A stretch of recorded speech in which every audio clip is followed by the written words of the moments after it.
안녕하세요. 정치 한류 해외 반응을 소개하는 정말 치명적인 클래스 정치 클래스 TV입니다. 오늘은 자폐 스펙트럼에 대한 반성, 이상한 변호사 우영우란 제목의 프랑스 철학 잡지에 실린 칼럼을 살펴보겠습니다. 이상한 변호사 우영우의 열기는 아직도 끝나지 않았나 봅니다. 프랑스에서 재미있는 기사가 나와 바로 소개시켜 드리겠습니다. 한국의 새 시리즈인 이상한 변호사 우영우에는 사회 부적응과 천재 사이를 오가는 자폐 스펙트럼 변호사가 등장합니다. 그러나 이 드라마는 진부한 표현을 넘어서 자폐 스펙트럼 장애에 대한 훨씬 더 미묘한 시각을 제공합니다. 그 방법은 다음과 같습니다. K드라마의 열렬한 팬, 아직은 초보 한국 드라마의 열렬한 팬인 나는 이상한 변호사 우영우를 보고 사랑에 빠졌습니다. 넷플릭스에서 16부작으로 방영되는 이 작품은 서울의 한 대형 로펌에 취직한 젊은 변호사 우영우의 이야기입니다. 자폐 스펙트럼 장애를 앓는 박은빈이 연기하는 영우는 자신의 특이점을 그의 팀 내에서 인정받도록 고객을 변호해야 합니다. 복잡하고 재미있고 시적이면서 동시에 철학적 메시지로 가득 찬 드라마입니다. 영우는 자폐 스펙트럼 장애를 앓고 있습니다. 이 시리즈에서 그녀는 적응과 의사소통의 어려움뿐만 아니라 그녀의 동료 권민우는 천재 영우는 자폐 천재의 신화를 구현하려고 한다고 말합니다. 심리학자 세러린 레딕이 필로소피 잡지와의 인터뷰에서 우리에게 상기시켰듯이 본질적으로 특정 주제에 대해 많은 양의 정보를 수집하도록 강요하는 것은 특정 관심사에서 비롯됩니다라고 말합니다.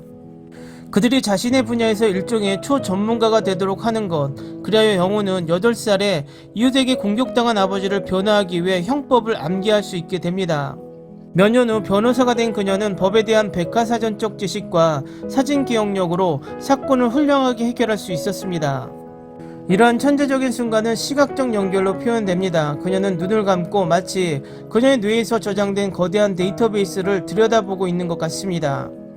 그러나 자폐 스펙트럼이 본질적으로 창의성의 원천으로 그녀에게 제시된다면 이 시리즈는 자폐 스펙트럼 장애의 엄청난 폭을 지능적으로 설명합니다.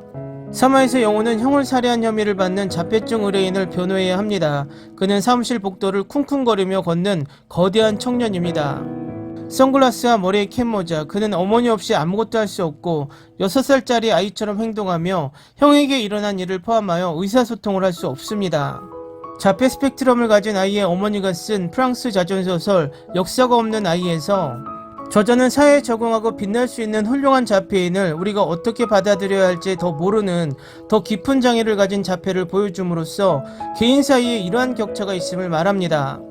그녀는 아들 팔로와 미국 자폐동물학자 이야기를 다룬 영화 어느 자폐 소녀의 극적 인생 템플 글랜딘의 경로를 병렬로 예를 들며 겉보기에 비슷한 장애가 어떻게 근본적으로 다른 운명으로 이어질 수 있는지 보여줍니다.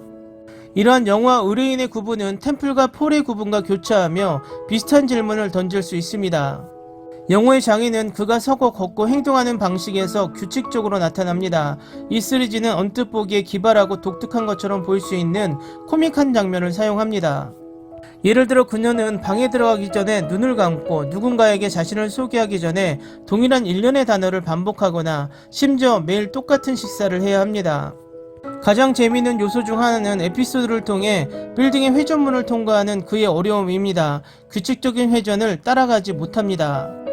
그런 다음 매력적인 동료 이준호는 왈츠의 리듬에 맞춰 문을 통과하는 법을 가르치기 시작합니다. 하나 둘 셋, 한 걸음 앞으로, 조금씩 앞으로 나아가라. 이 장면은 프랑스 사회학자 마르셀 모스가 공유했을 분석입니다. 그에 져서 신체 기술에서 그는 걷기와 같은 자연스러워 보이는 동작을 포함하여 우리의 모든 제스처는 실제로 신체가 정확한 기능을 수행하기 위해 학습하는 기술이라고 말합니다. 기술은 신체를 사용에 맞게 조종하는 것으로 구성됩니다.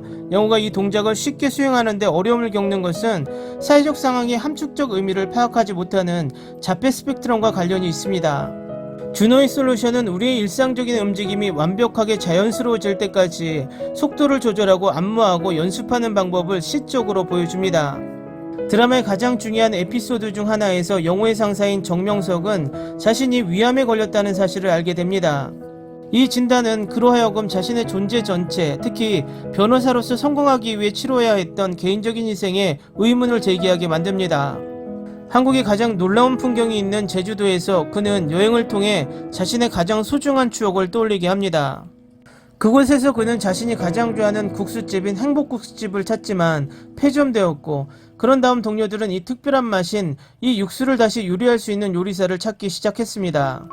이 고기국수 요리는 특정한 냄새와 맛, 소리로 인해 무의식적으로 기억이 다시 살아나는 현상을 일컫는 프루스트 마들렌 한국 버전입니다.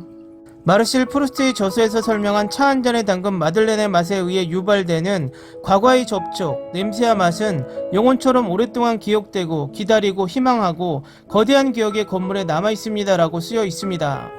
마찬가지로 고기국수의 맛은 정명석만의 좋은 추억을 회상하는 방식이 아닙니다. 국수는 말 그대로 과거를 다시 즐길 수 있게 해줍니다. 회 말미에 동료들과 함께 마침내 그 요리를 맛보면서 과거의 기쁨을 다시 경험하게 됩니다. 이 순간은 질병과 죽음의 전망에 직면하여 모든 중요성을 띠고 있습니다. 과거를 후회하는 것이 아니라 시간의 흐름과 싸우며 과거를 다시 되살리는 문제입니다.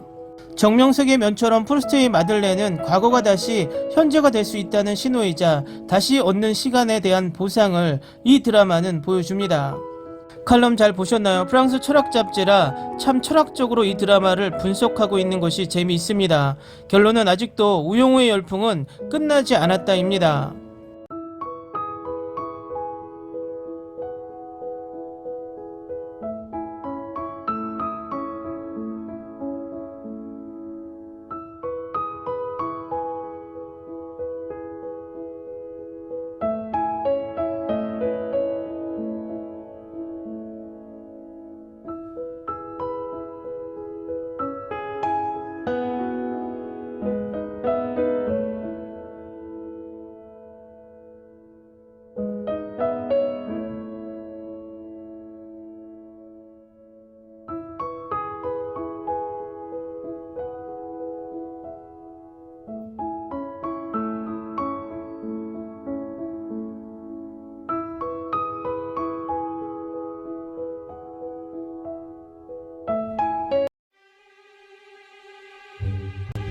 Ni se te ocurra.